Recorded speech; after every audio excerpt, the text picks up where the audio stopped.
The Beginning After the End, capítulo 397. Preparações. O metal escaldante chiou com o osso, carbonizando-o quando a carne ao redor derreteu. A água sibilou ao atingir o metal preto, criando uma nuvem de vapor, que me fez xingar e recuar. Deixa que eu faço! Quem diabos mistura água e gordura quente? Você já cozinhou antes? Ellie bateu na minha mão para afastá-la da panela. Mergulhei os dedos no pires de água com o qual usei na panela e joguei várias gotas em seu rosto, enquanto ela lutava para virar a crosta da carne que queimei. Olha quem fala. A garota que não come nada além de peixes, ratos e cogumelos nos últimos meses. Regis estava observando com interesse sentado no meio da mesa, o nariz se contorcendo com o cheiro no ar. Sabe, isso aí não tem salvação. Pode jogar para mim. Ela deixou cair um punhado de cogumelos cortados com a carne e a gordura, irritada. Acho que eu usando ratos e cogumelos faço mais do que você com toda a despensa real. Não tenho certeza se é algo para se gabar. Apontei rindo. Ela chutou a minha coxa, antes de eu agarrar o seu tornozelo e puxar, assegurando de cabeça para baixo com o cabelo encostando no piso abaixo. Ei, não é justo! Gritou, balançando os braços tentando me dar um soco inútil. O som de passos no azulejo de pedra chamou nossa atenção para a entrada da cozinha. Bom dia, falei, acenando com a mão, assegurando a fim de fazê-la balançar. Não é muito, mas tentamos fazer o café da manhã. Eu tentei fazer o café da manhã, resmungou, os braços cruzados. Arthur ficou o tempo todo. Ai! Ela se assustou quando a deixei cair no chão. Murmurou rápido. Mãe, o que foi? Foi então que notei lágrimas escorrendo pelas suas bochechas. Hã? O que você... Limpou com a parte de trás das mangas compridas e deu uma risada. Por que estou chorando? Acho que é só... acordar com uma visão dessas. Faz um bom tempo. Puxei uma cadeira para ela e ela se sentou com um sorriso agradecido. Estava um pouco lenta, mas o olhar estava muito mais firme do que no dia anterior. Regis recuou para que ficasse à frente dela, e ela começou a acariciá-lo atrás das orelhas. Ellie e eu disputamos e brigamos pelo fogão.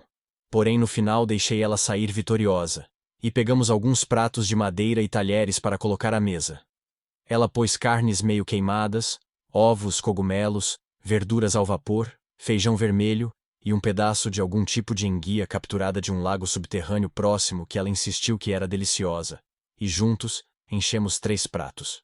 Mamãe cortou uma ponta queimada da fatia de carne que lhe demos e ofereceu a Regis, que tirou do garfo. Ele vai continuar pedindo coisas se mimá-lo, mãe, disse com a boca cheia. Está tudo bem. Não acha que ele merece com tudo o que fez para ajudar? Os grandes olhos dele brilhavam ao olhar para ela como se tivesse acabado de ganhar um prêmio. Acredita que esta coisa nunca me dá de comer? Você recebe bastante éter. Murmurei enquanto ela estendia a metade de um cogumelo, que ele olhou com incerteza. Talvez mais um pouco de carne? As sobrancelhas dela subiram. É importante que tenha uma dieta saudável e equilibrada, Regis, repreendeu. Ele piscou emburrado e depois se inclinou, mastigando-o com tanto desânimo que Ellie teve pena, e jogou um pedaço de enguia, rindo quando ele avançou e engoliu de uma vez. De fato, uma visão magnífica de se ver da própria manifestação da destruição, pensei. Enfim, como você está agora?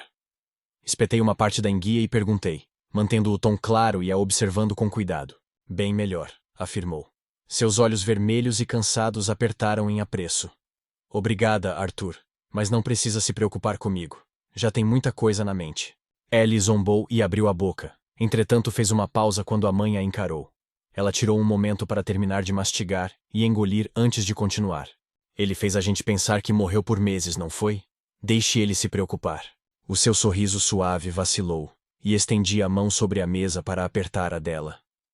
Sim, mas vocês duas estão sempre no topo dessa enorme pilha que não para de crescer. Seu olhar pousou no prato, contudo ainda via a umidade brilhando. Ellie a observou calada, respeitando o momento. Dei a maior parte da carne queimada para Regis, que mastigava alto, alheio a tudo, exceto a comida quente na frente, embora pudesse sentir a emoção que sentia ao compartilhar uma refeição em família conosco através da nossa conexão. Comemos em silêncio por um tempo. Todavia não o tipo estranho e tenso. Em vez disso, era confortável. Leve. Mais leve do que todas as vezes desde o ataque a Shiros. O pensamento do que parecia ser de outra vida surgiu, porém sabia que não era verdade. Vivi outra vida, e em Alacria fingi ser alguém que não era, revivendo um eu que morreu ao reencarnar em Dikaten. Precisava dele para sobreviver lá. E por mais que quisesse apenas ser Arthur, viver como Grey de novo me lembrou por que me tornei ele. Até que a guerra acabasse, não podia deixá-lo ir. Tur? Perdão? Questionei, percebendo que minha mãe havia dito algo. Eu estava somente dizendo que deveria ir no centro médico agora que estou um pouco melhor.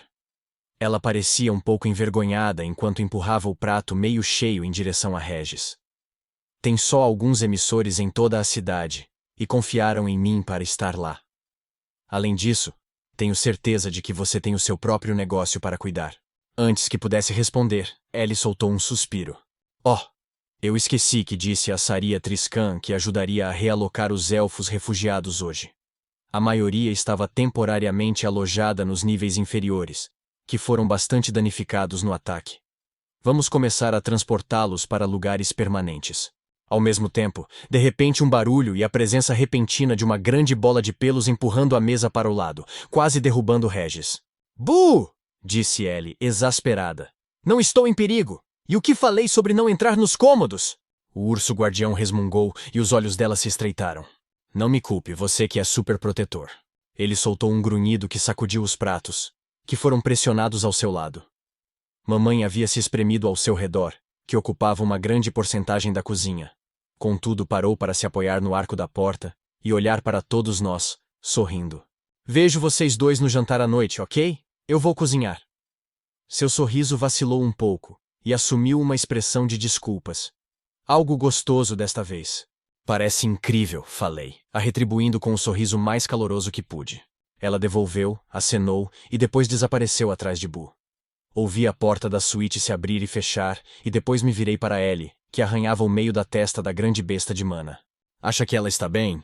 Não via ela sorrir assim desde que o papai morreu. Sem olhar para mim, colocou o ombro no lado de Boo e o empurrou. "Vamos lá, seu grande idiota. Precisamos descobrir como espremê-lo pela porta da frente." Ela parou e lançou um olhar hesitante por cima do ombro para mim. "Você quer vir com a gente? Os refugiados tiveram um tempo difícil. Ver você pode deixá-los melhor." Dei um sorriso de desculpas antes de balançar a cabeça. "Eu iria, El, mas tenho coisas para fazer." Quase acrescentei um "e que precisam ser resolvidas antes que eu saia mais uma vez." Ela revirou os olhos, mas seu sorriso era de boa índole e compreensivo. Sim, eu sei. Tanta coisa para salvar o mundo, para apenas um irmão mais velho." "Bem, até logo então." Ela deslizou em volta de Boo, que se virou para me inspecionar pensativo com o rosto franzido, antes de grunhir e se virar para segui-la. Ele quase virou a mesa e precisou se espremer para caber na porta da cozinha e depois na da frente na extensa série de túneis interligados do Instituto Earthborn. O meu sorriso desapareceu. Olhei ansioso para a suíte, desejando poder ficar mais tempo. O tempo com elas foi um alívio muito necessário. Todavia o tempo estava contra mim. E ainda tinha muito a fazer. Passei a maior parte da noite estudando os artefatos enquanto dormiam. A interação entre éter e mana deles era diferente de qualquer coisa que vi e me lembrou do reino das almas do orbe de éter, onde treinei com Cordry.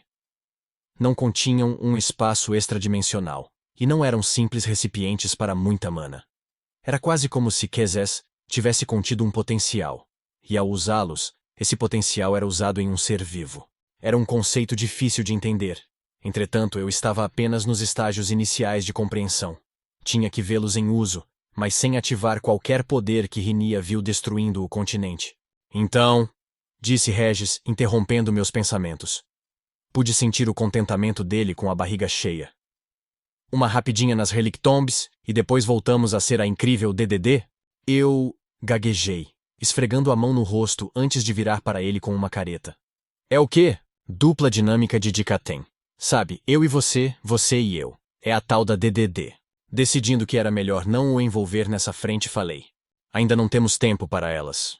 Primeiro temos que ter certeza de que podemos deixar Vildorial sem que caia nas forças de Agrona." 1 minuto ou 2 após ele sair, passei pela porta. Em vez de ir à saída, fui mais fundo no Instituto Earthborn. Como esperava, encontrei Gideon, Emily e a sua equipe de magos anões já no trabalho. O velho inventor mal me poupou um olhar quando entrei no laboratório, claramente sem surpresa em me ver. "A última vez que te vi foi há 16 horas, das quais pelo menos 4 passei dormindo." Nada mudou, Arthur. Emily, que estava curvada vendo o cajado de cristal com um par de varinhas, apontou uma para mim, que fez um assobio estridente. Ela saltou, sorriu timidamente e voltou a colocá-la no lugar. Gideon, preciso que reúna qualquer equipamento de monitoramento de saída de mana que possa encontrar, falei. Me encontre no posto de pesca dos Três Lagos em 1 hora. Ele devagar pousou as notas que lia, pôs um dedo na orelha e procurou um pouco. Depois balançou a cabeça e me deu um sorriso doentio. Sinto muito, Arthur, mas juro que parece que você acabou de entrar no meu laboratório e começou a me dar ordens sem contexto ou consideração por projetos já em andamento, estes que fui informado por você 1001 vezes que são da mais alta prioridade. O olhando nos olhos, continuei. Emily, preciso que localize as lanças Mika, Varai e Byron e traga-os. Ela bateu, tocou nas varinhas 2 vezes e guardou com cuidado ao lado do cajado. Claro, sem problemas. Quando passou por ele, estendeu a mão e fechou a sua boca, que estava pendurada enquanto continuava a me encarar. Ele olhou para as costas dela. Todavia a sua atenção logo voltou a mim. É mais questão de tempo do que os outros projetos, disse. 1 hora, Gideon. Pô, resmungou, mas começou a se movimentar coletando coisas e jogando em uma mesa vazia. Em 1 hora, então. Mas por que está me fazendo arrastar essas coisas até lá? Te vejo lá? Foi tudo o que respondi antes de me virar e sair. Meus pés me levaram sem delongas para fora do Instituto Earthborn pelo caminho tortuoso, passando pelos grupos reconstruindo as muitas estruturas destruídas, e por um dos túneis que se conectavam ao nível mais baixo da cidade. Tem certeza de que vai funcionar? Regis perguntou. Ele estava em silêncio se alimentando da minha recusa em reconhecer o nome de equipe sugerido. Mas sua irritação enfim se instalou em uma espécie de acordo resignado de apenas discordar. Tem que funcionar, pensei, embora ambos sentíssemos minha falta de segurança no processo em si. Não podemos lutar uma guerra debaixo do deserto. Precisamos sair daqui e lutar contra as forças alacrianas que habitam Dikaten. Esses pensamentos se chocaram contra uma parede de hesitação em minha mente. Porque, por mais que precisasse sair, também precisava ficar. Vildorial era agora o epicentro da luta para recuperar o continente. E todo o povo de Sapin e Darve precisava de nós. Tudo o que fiz para mantê-los seguros seria em vão se a Grona enviasse outro ataque enquanto eu estivesse fora. Eram necessárias as lanças aqui para proteger a cidade na minha ausência, e para que fizessem isso, tinham que romper as restrições atuais. Os túneis entre Vildorial e a região dos Três Lagos eram frios e demorados, o que significa que fui deixado em paz para refletir sobre o que esperava realizar. Organizei o que pensava, tentando lembrar de tudo o que ouvi sobre os 2 conjuntos de artefatos azurianos.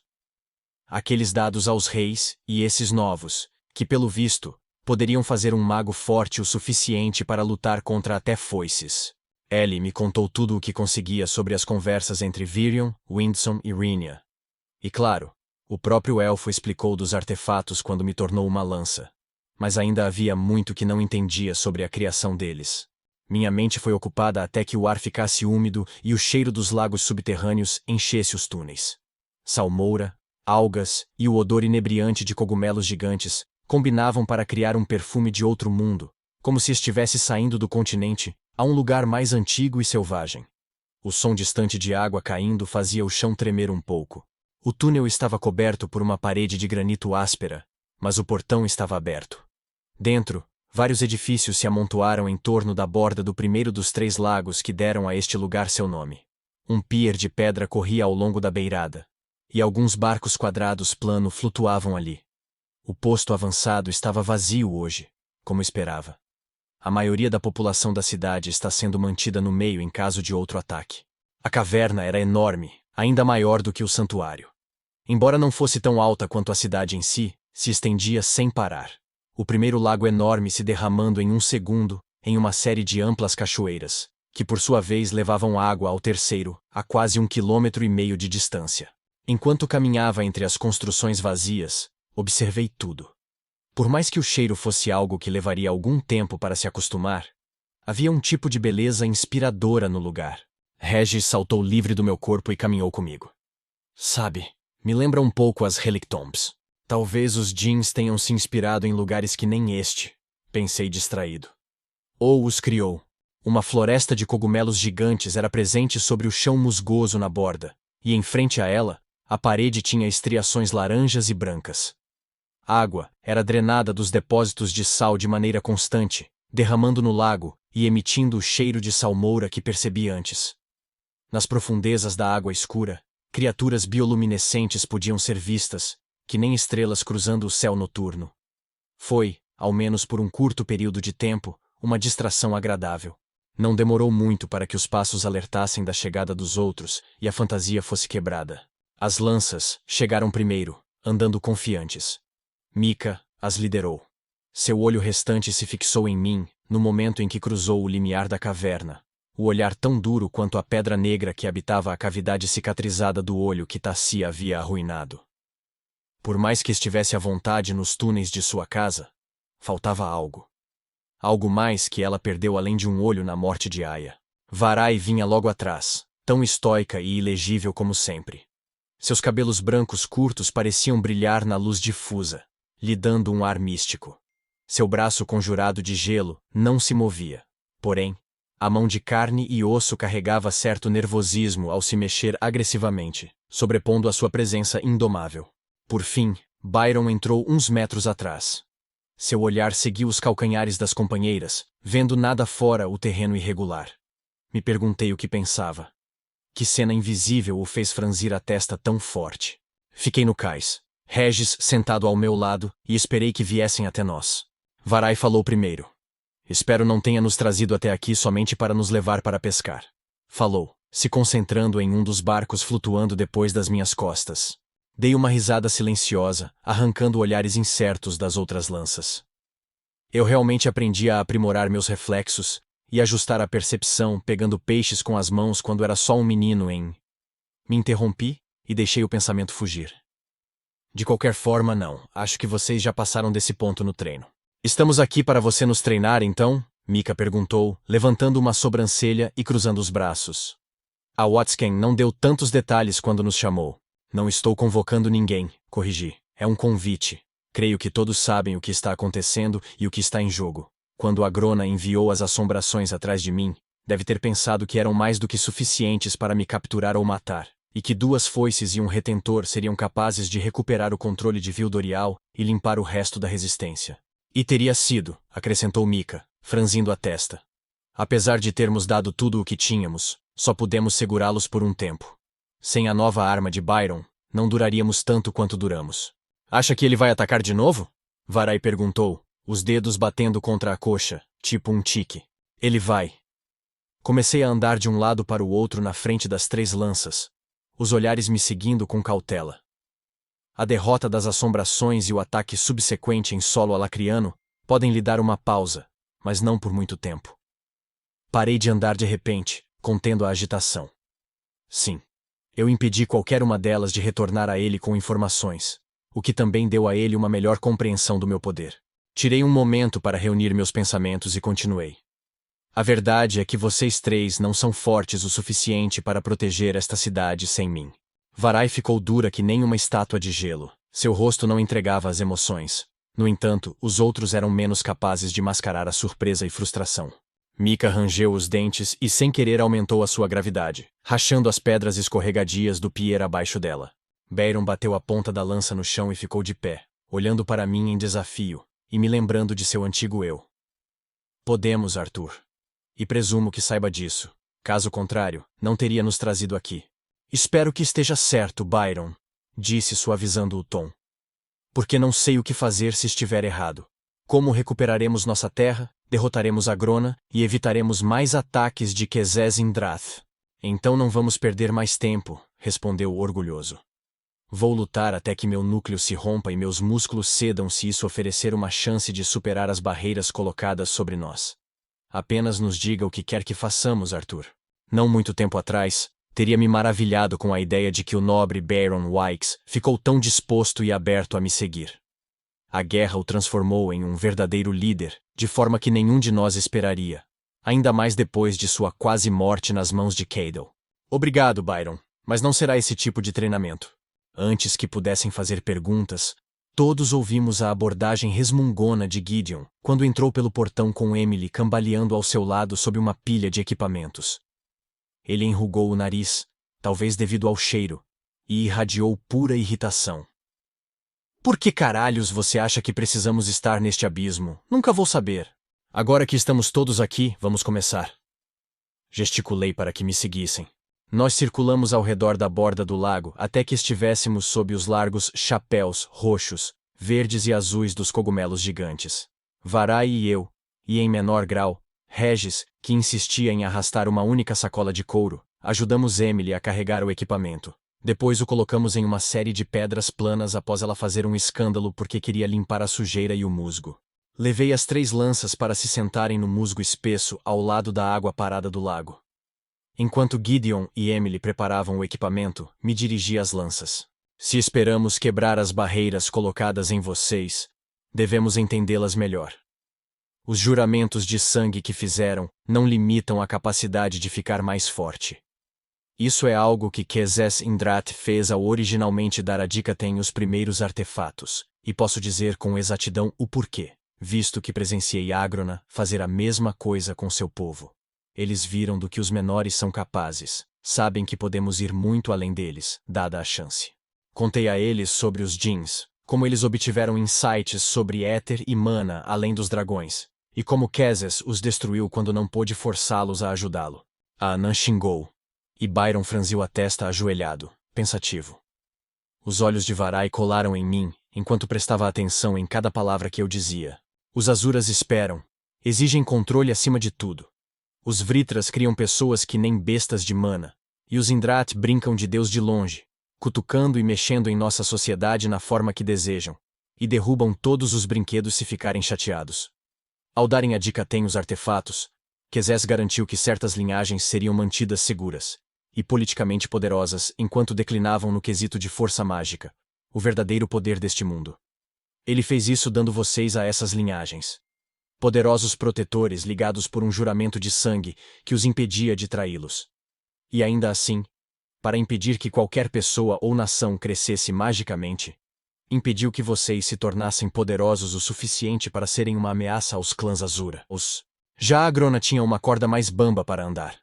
Ele precisava de soldados que pudessem lutar contra os Azuras, sejam os outros clãs ainda em Efeotos ou o próprio povo, se pensassem em se virar contra ele. Mas tinha que ter certeza de que nunca poderiam se fortalecer o suficiente para desafiá-lo, e se tornou o juiz supremo de quem obtém magia em Alacria. A verdade é que eles não querem que façamos progressos, porque veem isso como uma ameaça existencial ao seu próprio domínio. Algo fez um splash no meio do lago, as ondulações se movendo devagar e bagunçando a superfície espelhada. Varai se ajustou no chão musgoso. Você passou mais tempo com os Azuras do que qualquer um de nós, Arthur. Confiamos em seu julgamento sobre isso, mas há a questão. O que faremos a respeito disso? Estendi a mão para ela, que aceitou e se levantou. Não percebi antes, mas o primeiro dragão que conheci sugeriu o que estava por vir e qual seria a resposta. Ela deixou uma mensagem embutida na mana do meu núcleo, porém falou que só a ouviria quando chegasse além do núcleo branco. Era uma tentação que ela sabia que eu não podia resistir. Uma maneira de me lançar a um nível muito além do que a maioria dos magos jamais alcançaria. E você conseguiu? Varai questionou com a mão congelada em volta da minha. Foi assim que ganhou seus poderes de éter? Balancei a cabeça. Meu núcleo se quebrou, liberando a mensagem antes do tempo, e minha chance de ir além do núcleo branco se foi. Mas ativei o Realm Heart, vendo o reflexo das runas lavandas brilhantes na superfície dos olhos dela. A sua não foi, e acredito que o próprio Kezes nos deu a chave para liberar seu verdadeiro potencial.